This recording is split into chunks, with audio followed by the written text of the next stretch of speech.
Good day from the International Space Station Flight Control Room here at the Johnson Space Center in Houston, which in the wee hours of a Saturday morning would usually be somewhat devoid of activity on a crew off-duty day, but this morning is the scene of cautionary vigilance as Flight Director Chris Edelin and his Orbit 1 team of flight controllers monitor the approach of a small chunk of space debris in the vicinity of the station that prompted the precautionary sheltering of the 6 crew members in their respective Soyuz spacecraft.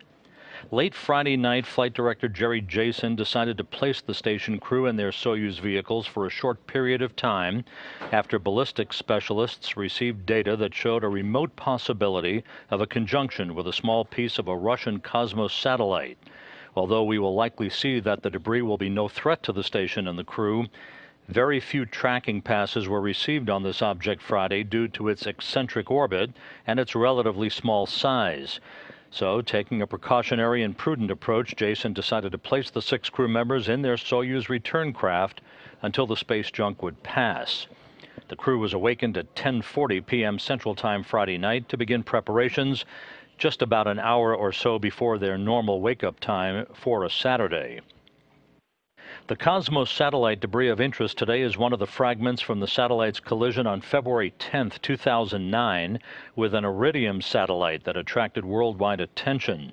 The debris was initially tracked Friday morning, but the timing of the notification to the flight control team of a possible conjunction came at a point that precluded planning for an avoidance maneuver to steer clear of the object, the size of which has not yet been conclusively determined, even though the trajectory operations officer here in Mission Control has categorized the object as small.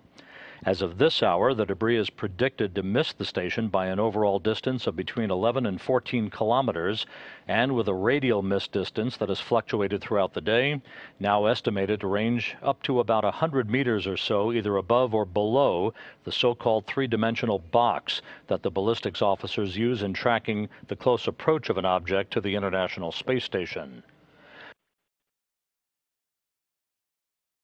The station, in this view from cameras on the truss of the orbital laboratory, is orbiting at an altitude